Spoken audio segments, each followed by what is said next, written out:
यार क्लासेज में आप सभी का स्वागत है। तो आज हम एक बहुत ही महत्वपूर्ण लेसन लेके आप लोगों के बीच उपस्थित हैं, जो बिहार बोर्ड क्लास 10th के लिए जो ऑफिशियल जो मॉडल पेपर जारी किया गया है संस्कृत का, आज हम उसको देखेंगे। तो यहाँ पर हम लोग देख सकते हैं secondary school examination 2022 annual model test. तो ये ऑफिशियल वेबसाइट पर जो मॉडल सेट प्रत्येक वर्ष जारी किया जाता है। तो चलिए आज 2022 के मॉडल पेपर को देखते हैं और सब्जेक्ट हमारा है संस्कृत। तो संस्कृत विषय के मॉडल पेपर को आज देखेंगे और उसके 100 क्वेश्चन इसमें हैं, ऑब्जेक्टिव क्वेश्चन। तो उसके आंसर को सही सही आंसर को देखेंगे। तो चलिए इस लेसन को शुरू करते हैं। और हमारे चैनल पर यदि आप नए हैं तो प्लीज़ इस चैनल को सब्सक्राइब कीजिए और लाइक शेयर कमेंट जरूर करिए। तो चलिए इस लेसन को शुरू करते हैं और फटाफट देखते हैं हम लोग 100 ऑब्जेक्टिव क्वेश्चंस के आंसर, क्योंकि यही पैटर्न अब आपको करना क्या है। यहां पर देख लेते हैं कि बताया गया है कि 50 वस्तुनिष्ठ प्रश्न है, जिसमें से किन्हीं 50 प्रश्नों के उत्तर आपको देने हैं। तो आपको 100 में से 100 का जवाब नहीं देना है, 100 में से आप जो 50 जानते हैं सही से उसी का जवाब आपको देना है। तो चलिए लेसन को शुरू करते हैं और फटाफट देखते चलते हैं हम लोग क्वेश्चंस को। तो आइए पहला क्वेश्चन लेते हैं। यहाँ पर हम विद्याधिगमाय में किन वर्णों की संधि हुई है। तो चलिए इसका सही आंसर हम लोग देख लेते हैं। और इसका सही आंसर होगा आ और ओ। ऑप्शन ए इसका सही आंसर है। चलिए अगला क्वेश्चन देख लेते हैं। किसमें वर्णों के मेल से विकार होता है। वर्णों के मेल से विकार होता है। तो यहां पर हम लोग जानते हैं कि वह संधि, अर्थात संधि में वर्णों के मेल से विकार उत्पन्न होता है, ये हम लोग जानते हैं। तो इसका राइट आंसर हो जाएगा ऑप्शन बी। ठीक है, चलिए क्वेश्चन नंबर 3 देख लेते हैं। यहां पर क्वेश्चन नंबर 3 को देखते हैं। संस्कृत लेखिका का विग्रह क्या होगा। संस्कृत लेखिका का विग्रह क्या होगा। तो चलिए इसका राइट आंसर देख लेते हैं। संस्कृतस्य लेखिका, इसका ऑप्शन सी राइट आंसर है। इसका सी ऑप्शन इसका सही है, संस्कृतस्य लेखिका। क्वेश्चन नंबर 4, क्वेश्चन नंबर 4 को देख लेते हैं। वैदिक च तत्युगम का समस्त पद क्या होगा। तो चलिए इसका सही आंसर देख लेते हैं। वैदिक च तत्युगम, अर्थात इसका सही आंसर होगा वैदिक युगम। ठीक है, क्वेश्चन नंबर 4 देख लिया। क्वेश्चन नंबर 5 देख लेते हैं इसी तरह से। संस्कृत में कितने कारक हैं। तो यहाँ पर हिंदी का बात नहीं कर रहा है, हम संस्कृत का बात कर रहे हैं। तो संस्कृत में कितने कारक हैं। तो संस्कृत में हम लोग जानते हैं कि संस्कृत में 6 कारक होते हैं। ऑप्शन ए इसका सही आंसर है। क्वेश्चन नंबर 6, ठीक है, क्वेश्चन नंबर 6 चलते हैं। सप्तमी विभक्ति के अर्थ में किस कारक का प्रयोग होता है। तो सप्तमी विभक्ति में हम लोग अधिकरण कारक का प्रयोग करते हैं। तो इसका राइट आंसर क्या होगा, बी। ठीक है, यह था हमारा क्वेश्चन नंबर 6। आइए क्वेश्चन नंबर 7 देखते हैं। दुर्योधन में उपसर्ग क्या है। उपसर्ग और प्रत्यय, उपसर्ग जो है वह पहले लगता है, प्रत्यय जो है वह शब्द के बाद में लगता है। इतना तुम लोग जानते हैं। तो चलिए ये 7 नंबर क्वेश्चन देख लेते हैं। तो इसका राइट आंसर होगा दूर। ठीक है, क्योंकि ये उपसर्ग का बात कर रहा है, पहले लगा हुआ है दुर्योधन, अर्थात दूर इसमें उपसर्ग लगा हुआ है। ठीक है, क्वेश्चन नंबर 8 देख लेते हैं। ठीक है, बालय पद का मूल रूप क्या है। क्वेश्चन नंबर 8, बालय पद का मूल रूप क्या है। तो इसका मूल रूप क्या होगा, बाला। बी इसका सही आंसर है, बाला। 9, क्वेश्चन नंबर 9 देख लेते हैं। तात्री शब्द के प्रथमा विभक्ति एक वचन का रूप कौन सा होगा? दात्री शब्द। ठीक है, तो इसका देख लेते हैं। इसका सही आंसर क्या होगा? ए दाता। ठीक है। क्वेश्चन नंबर 10, चर किस लकार का रूप है? चर जो है ये लोट लकार का रूप है। ठीक है, चर किस लकार का रूप है? तो चर जो है ये लोट लकार का रूप है। क्वेश्चन नंबर 11, ठीक है, द्रक क्षति किस धातु का रूप है? तो चलिए ये सभी जो है आपका व्याकरण से क्वेश्चन आ रहा है, इसको देख लेते हैं। ये जो है दृश्य, द्रक क्षति किस धातु का रूप है? तो ये दृश्य धातु का रूप है। क्वेश्चन नंबर 12, 12 क्वेश्चन देख लेते हैं। कंपमानम पद में कौन सा प्रत्यय है? तो इसका सही आंसर क्या होगा? शानच। ठीक है, क्वेश्चन नंबर 13 देखते हैं। भूजोर क्त्वा में कौन सा अव्यय बनेगा? क्वेश्चन नंबर 13, तो ये हम लोग जानते हैं भूजोर क्त्वा कौन सा अव्यय बनेगा? तो भवनम, भवनम। ठीक है, क्वेश्चन नंबर 14 देख लेते हैं। धार्मिकम में कौन सा तद्धित प्रत्यय है? क्वेश्चन नंबर हम देख रहे हैं 14, तो इसका सही आंसर क्या होगा? ठक। ठीक है, अर्थात इसका सही आंसर हो जाएगा ए।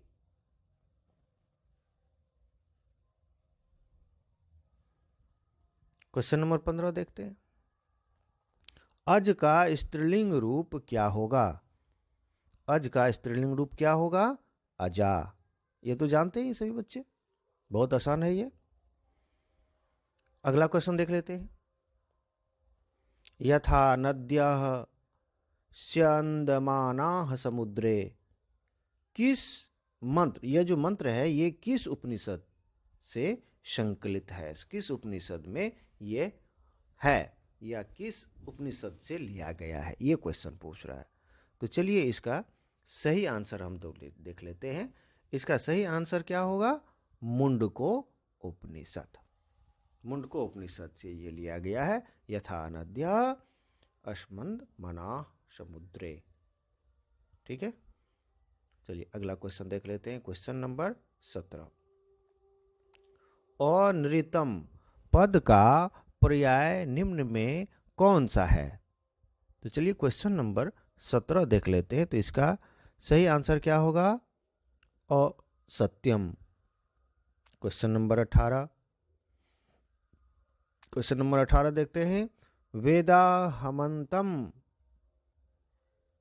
वेदाहमेतम डैश महांतम, इस पद्यांश के रिक्त स्थान में कौन सा पद होगा? ये आपका क्वेश्चन नंबर 18। तो चलिए इसका सही आंसर होगा बी। क्वेश्चन नंबर 19 देख लेते हैं। सरस्वती कुल गृहम किसे कहा गया है? सरस्वती कुल गृहम किसे कहा गया है? Question number 19। तो चलिए इसका सही आंसर क्या होगा? पाटलिपुत्र।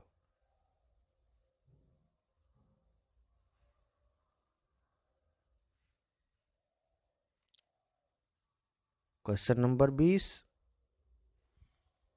देख लेते हैं। मध्यकाल में पाटलिपुत्र किस नाम से प्रसिद्ध हुआ? तो मध्यकाल में जो है पाटलिपुत्र किस नाम से प्रसिद्ध हुआ? तो ये तो जानते हैं सभी बच्चे, ये पटना के नाम से प्रसिद्ध हुआ। ठीक है, क्वेश्चन नंबर 21, पतन शब्द से बना पाटलिपुत्र का अन्य नाम कौन सा है? इसका सही जवाब क्या होगा? पटना। ठीक है, ये क्वेश्चन नंबर 21। क्वेश्चन नंबर 22 देख लेते हैं। क्वेश्चन नंबर 22 हम लोग देख लेते हैं। पाटलिपुत्र का वैभव किसके शासनकाल में अत्यंत समृद्ध था? अत्यंत समृद्ध था पाटलिपुत्र का वैभव। तो क्वेश्चन नंबर 22 का देख लेते हैं। तो ये इसका सही आंसर होगा चंद्रगुप्त मौर्य। चंद्रगुप्त मौर्य के समय में पाटलिपुत्र का जो वैभव था वह बहुत प्रसिद्ध था। ठीक है। क्वेश्चन नंबर 23, अलस कथा पाठ में किस दोष का निरूपण किया गया है? अलस कथा पाठ में किस दोष का निरूपण किया गया है? तो चलिए क्वेश्चन नंबर 23 को देख लेते हैं। तो ये शीर्षक के पाठ से ही पता चलता है, शीर्षक और पाठ से पता चलता है कि ये आलस्य, अलस कथा पाठ में किस दोष का निरूपण किया गया? तो आलस। इसका सही आंसर हो जाएगा ऑप्शन ए आलस। चलिए क्वेश्चन नंबर 24 देखते हैं। सजातीनाम दैष्ट दृष्ट्वा के नौ धावंती जंतवः, किस पद्यांश के रिक्त स्थान में कौन सा पद होगा? इस पद्यांश के रिक्त स्थान में कौन सा पद होगा? तो चलिए क्वेश्चन नंबर हम लोग देख लेते हैं 24। तो इसका सही आंसर होगा सुखम। ठीक है। क्वेश्चन नंबर 25, जलती हुई अलसशाला में चारों आलसी क्या कर रहे थे? तो क्वेश्चन नंबर हम देख रहे हैं 25। तो आइए 25 का सही आंसर क्या होगा? ये होगा परस्परालाप कर रहे थे, अर्थात परस्पर एक दूसरे से वार्तालाप कर रहे थे वे। ठीक है। क्वेश्चन नंबर 26, आइए इसको देख लेते हैं। क्वेश्चन नंबर 26 को देख लेते हैं। तुष्णीम कथम न तिष्ठथा, किसका कथन है? ये किसका कथन है? दूसरे आलसी का, पहले आलसी का, या फिर चौथे आलसी का, या फिर तीसरे आलसी का? किसका कथन था ये क्वेश्चन नंबर 26? तो क्वेश्चन नंबर 26 देख लेते हैं। ये है चौथे आलसी का ये कथन था। चौथे आलसी ने ये बात कही थी कि तुष्णीम कथम न तिष्ठथा। क्वेश्चन नंबर 27 देख लेते हैं। दर्शन शास्त्र में किसकी रुचि थी? दर्शन शास्त्र में किसकी रुचि थी? तो इसका सही आंसर क्या होगा? मैत्रेयी। क्वेश्चन नंबर 28, आप इसको देखिए और हमारे चैनल पर यदि आप नए हैं तो प्लीज इस चैनल को सब्सक्राइब कर लीजिए। क्वेश्चन नंबर 28 देख लेते हैं। अथर्ववेद में कितने मंत्र दृष्टा ऋषिकाओं का उल्लेख है? तो चलिए इसका सही आंसर देख लेते हैं। क्वेश्चन नंबर 28, तो इसमें क्या है कि 5 मंत्र दृष्टा ऋषिकाओं का उल्लेख किया गया है। ठीक है, अथर्ववेद में। क्वेश्चन नंबर 29, निम्नलिखित में गंगा देवी की रचना कौन सी है? गंगा देवी की रचना कौन सी है? ये बहुत अच्छा प्रश्न है। तो चलिए इसको देख लेते हैं, इसका सही आंसर देख लेते हैं। क्वेश्चन नंबर 29 का ये सही आंसर होगा मधुरा विजयम। ठीक है। क्वेश्चन नंबर 30, कंपनाराय की रानी का नाम क्या था? कंपनाराय की रानी का नाम क्या था? तो चलिए ये पाठ्यपुस्तक से है, आपके बुक से ये प्रश्न है, तो इसको देख लेते हैं। क्वेश्चन नंबर 30, इसका सही आंसर होगा, ये तो जानते हैं आप लोग, गंगा देवी। ठीक है, सही आंसर होगा ऑप्शन सी। चलिए क्वेश्चन नंबर 31 देखते हैं। सूर्या पद में कौन सा स्त्री प्रत्यय है? हम लोग देख रहे हैं क्वेश्चन नंबर 31। तो आइए इसका सही आंसर क्या होगा? तो इसका सही आंसर होगा चाप। क्वेश्चन नंबर 32 देखिए यहां, किम जोर तली तसिल में कौन सा अव्यय बनेगा? कौन सा अव्यय बनेगा? क्या बनेगा? संधि है ये, क्या बनेगा? किम जोर तसिल से क्या बनेगा बताइए। क्वेश्चन नंबर 32, तो कुतः बनेगा ये, बी कुतः। किम जोर तलिस्य कुतः बनेगा। अब आइए क्वेश्चन नंबर 33 देख लेते हैं। कर्णयम पद में कौन सा प्रत्यय है? क्वेश्चन नंबर 33 देख लेते हैं। तो इसमें कौन सा पद है? अनियर। क्वेश्चन नंबर 34, ठीक है, क्वेश्चन नंबर 34 देख लेते हैं। धाव धातु के विधिलिंग लकार, धाव धातु के विधिलिंग लकार प्रथम पुरुष एक वचन का रूप कौन सा होगा? देखिए, विधिलिंग, धाव धातु में विधिलिंग लकार के प्रथम पुरुष के एक वचन में कौन सा रूप होगा? तो चलिए यहां पर हम लोग देख लेते हैं। तो इसका क्या होगा? धावेत, ठीक है, प्रथम पुरुष के एक वचन में। एतेताम एयु, एतम एयम एयम एम। तो चलिए यहां पर देख लेते हैं इसका सही आंसर क्या होगा? एत। ये देखिए, धावेत। क्वेश्चन नंबर 35, 35 क्वेश्चन देख लेते हैं। 35वां क्वेश्चन, भूपति शब्द का रूप किसके समान चलेगा? भूपति का जो रूप है, शब्द रूप, ये किसके समान चलेगा? किसके एकदम समान होगा कि आपको भूपति का याद नहीं करना है, दूसरे के अनुरूप आपका हो जाएगा, ठीक है। तो कौन सा ऐसा शब्द का रूप है जिसके समान भूपति का चलेगा? तो चलिए क्वेश्चन नंबर 35 का देख लेते हैं। आप जानते भी होंगे, देखे भी होंगे आप लोग। तो ये जो मुनि शब्द रूप है, इसी से सेम टू सेम भूपति शब्द का रूप चलेगा, ठीक है। तो इसका सही आंसर होगा डी। क्वेश्चन नंबर 36, किस पद में अधि उपसर्ग नहीं है? अधि उपसर्ग नहीं है। तो उपसर्ग हम लोग जानते हैं शब्द के पहले लगता है, ठीक है। तो यहां हम लोग देख रहे हैं क्वेश्चन नंबर 36। तो ये देखिए, यहां अधर्म, ठीक है, अधि उपसर्ग नहीं है इसमें, ठीक है। क्वेश्चन नंबर 37, धिक अव्यय के योग में कौन सी विभक्ति होती है? धिक अव्यय के योग में कौन सी विभक्ति होती है? Question number 37। तो चलिए इसको देख लेते हैं। ये द्वितीय विभक्ति होती है इसमें, ठीक है। क्वेश्चन नंबर 38, अब क्वेश्चन नंबर 38 देखिए, कविसु कालिदास श्रेष्ठ वाक्य में कविसु पद में किस सूत्र से सप्तमी विभक्ति हुई है? 38 देखिए, इसका सही आंसर होगा सी, यतश्च निर्धारणम, ठीक है। क्वेश्चन नंबर 39 देख लेते हैं, किसमें अव्ययी भाव समास नहीं है? तो ये क्वेश्चन नंबर 39 देख लेते हैं हम। तो इसका सही आंसर होगा लंबोदरः, इसमें जो है अव्ययी भाव समास नहीं है, ठीक है। क्वेश्चन नंबर 40 देते हैं, किसमें विग्रह होता है? विग्रह किसमें होता है? ये तो जानते ही हैं आप लोग, किसमें विग्रह होता है? तो समास में विग्रह होता है, ये जानते हैं हम लोग। क्वेश्चन नंबर 40 यहां पर जो अभी हम लोग देख रहे हैं, ये है क्या?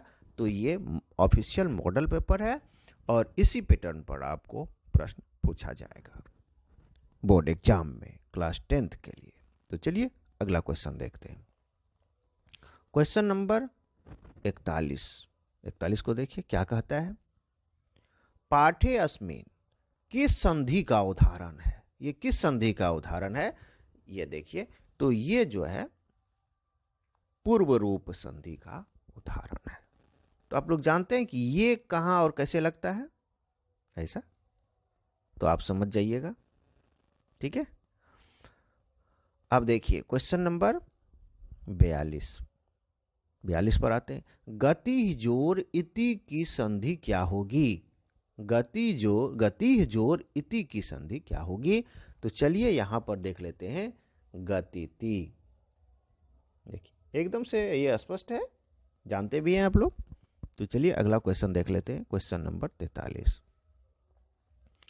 निम्न में चेती का सही संधि विच्छेद क्या है? चेती का सही संधि विच्छेद क्या होगा?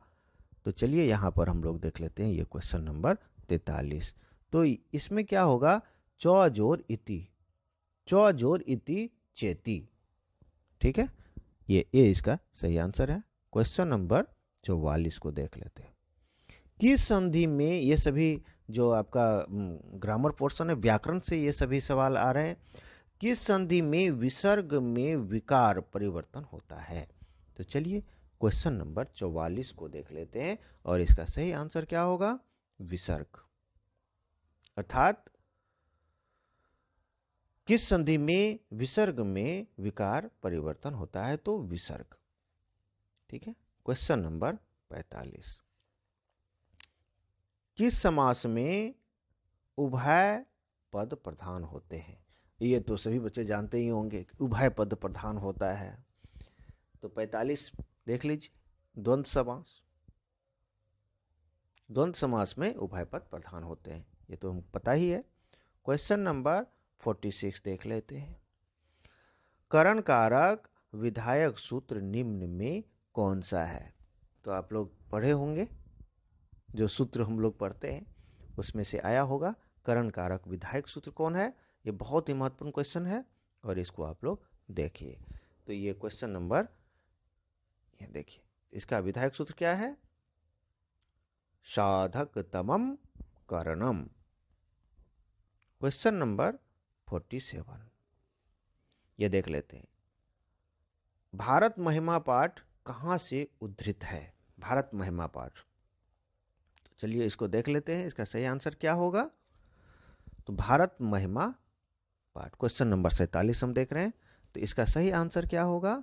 ये जो है कहां से लिया गया है? तो पुराण से लिया गया है, उद्धृत है ये भारत महिमा। चलिए क्वेश्चन नंबर देख लेते हैं हम लोग 48। ठीक है। आपगा का अर्थ है, आपगा का क्या अर्थ है ये देख लेते हैं हम लोग। 48, क्वेश्चन नंबर 48 का इसका सही आंसर क्या होगा? नदी। अर्थात आपगा का अर्थ नदी होता है। ठीक है। क्वेश्चन नंबर 49 देख लेते हैं। धर्म जाति प्रभेदेह इह डैश वहंतः वसंती, रिक्त स्थान में उचित पद से भरें। ठीक है। यदि आप बुक पढ़े होंगे तो आपको बिल्कुल पता होगा। तो चलिए इसका सही आंसर देख लेते हैं। इसका सही आंसर क्या होगा? ये देखिए, एकत्व भावम। ठीक है। क्वेश्चन नंबर 50वां क्वेश्चन देखते हैं। किसांत संस्कार किस संस्कार से के अंतर्गत है? तो चलिए 50वां क्वेश्चन देख लेते हैं हम लोग। इसका सही आंसर होगा सी, शैक्षणिक। अब इसको जल्दी जल्दी देखते हैं। शिष्य वेदारंभ कहाँ करते थे? शिष्य जो है वेद का आरंभ कहाँ करते थे? अर्थात वेद कहाँ सीखते थे, कहाँ जाकर के वे वेद सीखते थे? तो इसका सही आंसर क्या होगा? गुरु गृह, अर्थात गुरु के आश्रम में रह करके वेद सीखते थे। ठीक है। किस संस्कार का, क्वेश्चन नंबर 52 देखते हैं। किस संस्कार का मुख्य कर्म गोदान है? अर्थात गौदान जो हम लोग करते हैं, गौ का जो दान करते हैं, तो ये किस संस्कार से है? तो चलिए इसका सही आंसर देख लेते हैं। इसका सही आंसर होगा के शांत। क्वेश्चन नंबर 53, क्वेश्चन नंबर 53 देखते हैं। किस संस्कार के अंतर्गत जात कर्म संस्कार किया जाता है? तो इसका सही आंसर क्या होगा? जात कर्म संस्कार जो किया जाता है किस संस्कार के अंतर्गत? तो इसका सही आंसर देख लेते हैं, यह है शैशव। क्वेश्चन नंबर 54, कौन अविश्वासी पर विश्वास करता है? कौन अविश्वासी पर भी विश्वास करता है? कौन? इसका सही आंसर देखते हैं। बहुत ही ये अच्छा क्वेश्चन है और इसको आप लोग देखिए। कौन अविश्वासी पर विश्वास करता है? तो चलिए इसका सही आंसर देख लेते हैं। क्वेश्चन नंबर 54 तो कहता है मूर्ख जो है ये अविश्वासी पर विश्वास करता है। इसका सही आंसर होगा सी। क्वेश्चन नंबर 55 देख लेते हैं। किसकी रक्षा विशेष रूप से करनी चाहिए? धन की, धर्म की, संतान की, स्त्री की? तो क्वेश्चन नंबर ये है 55। तो इसका सही आंसर क्या होगा? स्त्री की रक्षा विशेष रूप से करनी चाहिए। क्वेश्चन नंबर 56, शिक्षिका में कौन सा स्त्री प्रत्यय है? शिक्षिका में कौन सा स्त्री प्रत्यय है? तो ये होगा इसका सही आंसर टाप। शिक्षिका में टाप स्त्री प्रत्यय है। ठीक है। क्वेश्चन नंबर 57, दीर्घ तरप में कौन सा पद बना है? दीर्घ जोर तरप में कौन सा पद बना है? तो ये क्वेश्चन नंबर देखते हैं 57। ठीक है। तो ये बना क्या? दीर्घ तरप, दीर्घ जोर तरप से क्या बनेगा? दीर्घ तरम। ठीक है। अगला क्वेश्चन देखते हैं, क्वेश्चन नंबर 58। ठीक है। बाला नाम गति है जननी, प्रश्न निर्माण हेतु रेखांकित पद के स्थान पर उपयुक्त पद कौन सा है? Question number 58। तो ये कौन सा है? के शाम।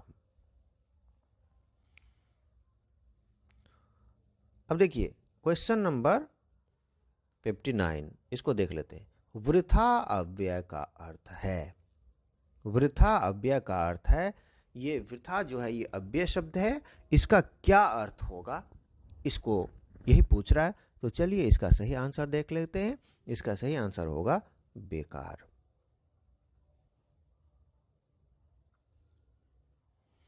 अगला क्वेश्चन देख लेते हैं, किस पद में तल प्रत्यय है? Question number 60। ठीक है। तो इसमें जो है तल प्रत्यय जनता, जनता में तल प्रत्यय है। ठीक है।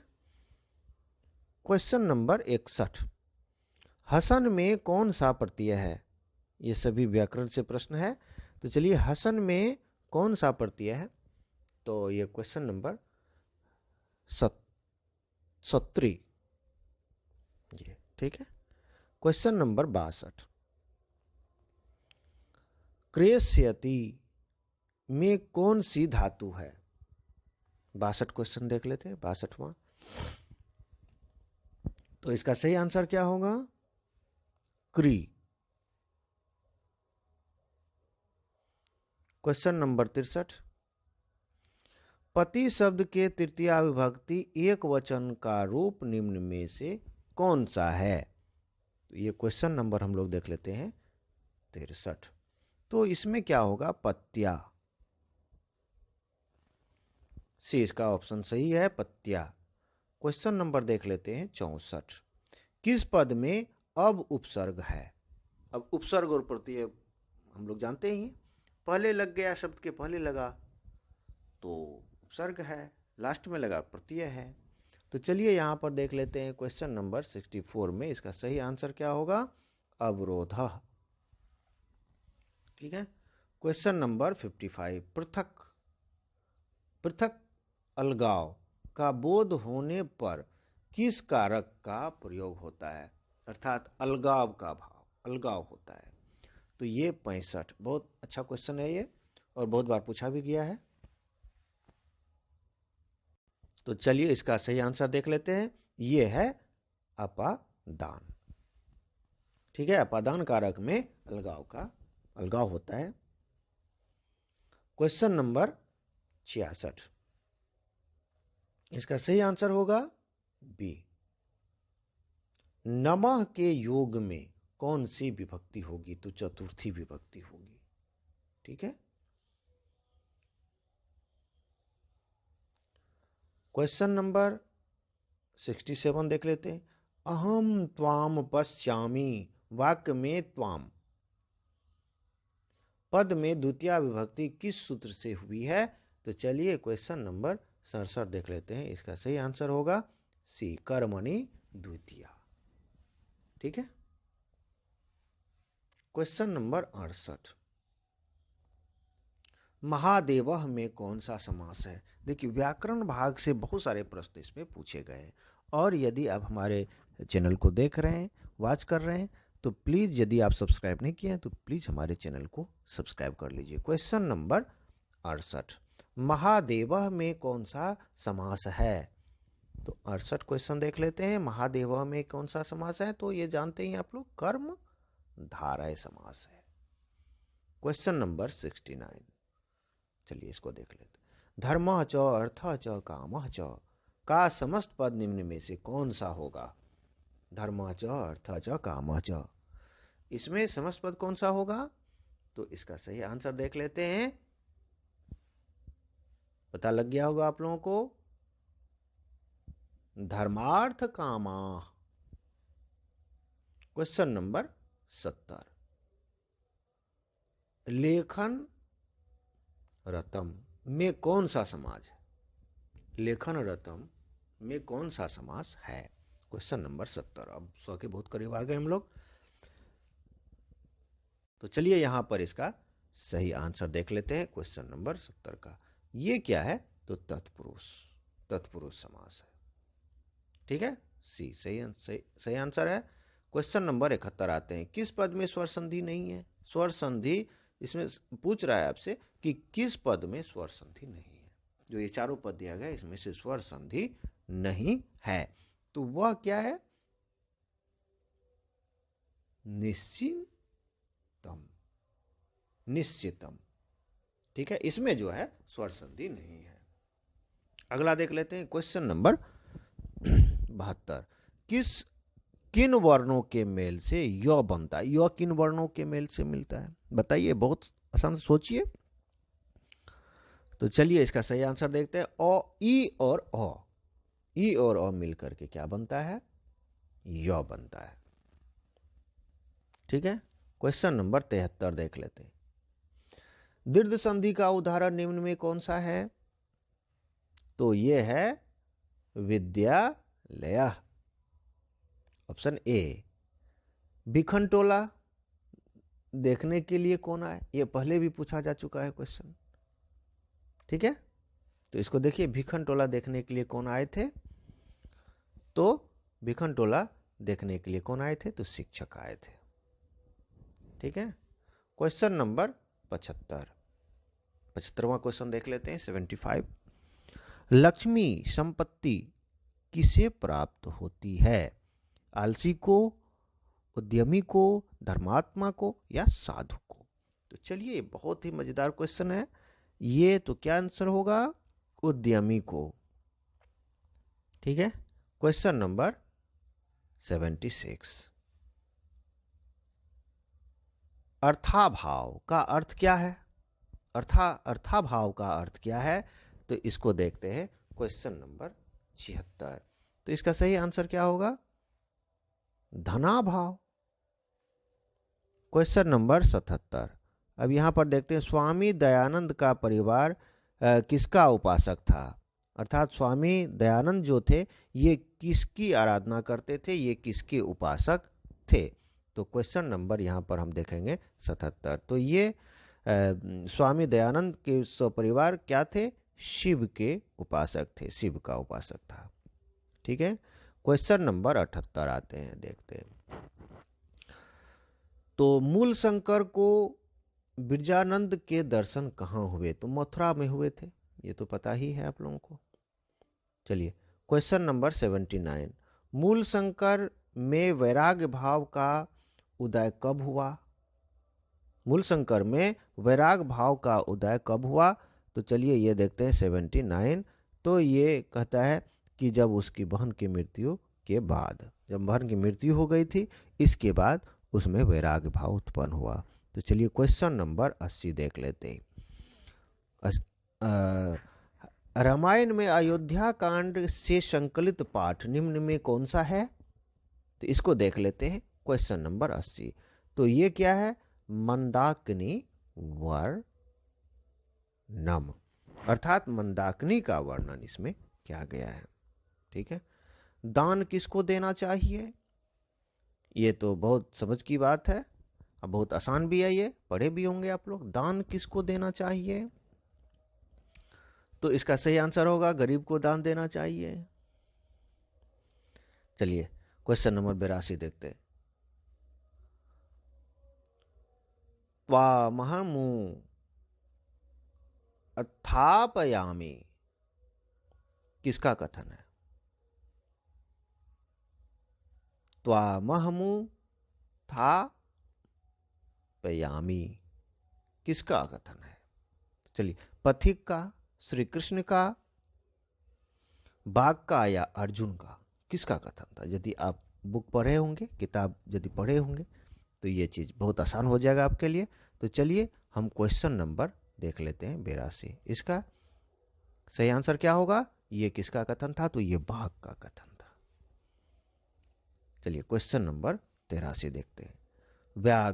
व्याघ्र पथिक कथा पाठ में कौनते शब्द किसके लिए प्रयुक्त किया गया है? तो क्वेश्चन नंबर 83 देखते हैं। तो ये डी, अर्जुन के लिए प्रयोग किया गया है। ठीक है। क्वेश्चन नंबर 84, मातराम भिक्षाम याचे किसका कथन है? किसने कहा था ये? तो 84 का सही आंसर क्या होगा? बी, शक्र। चलिए 85 क्वेश्चन देख लेते हैं। सर्प का जिह्वा के समान चंचल क्या हो? सर्प के जिह्वा के समान चंचल क्या होता है? तो चलिए इसका सही आंसर देख लेते हैं। तो ये होगा राजलक्ष्मी, क्वेश्चन ए। ठीक है, राजलक्ष्मी। चलिए क्वेश्चन नंबर 86, वाराणस्य दानवीरता पाठ कहां से उद्धृत है? तो चलिए इसका सही आंसर देख लेते हैं। 86, कर्णभारम। चलिए क्वेश्चन नंबर 87 देखते हैं। शरीर के नष्ट हो जाने पर भी मनुष्य का क्या नष्ट नहीं होता है? गुण, ज्ञान, मन या वाणी? चलिए इसका सही आंसर देख लेते हैं। उसका गुण नष्ट नहीं होता है। ठीक है। असहिष्णुता को कौन जन्म देता है? क्वेश्चन नंबर 88 देख लेते हैं हम लोग।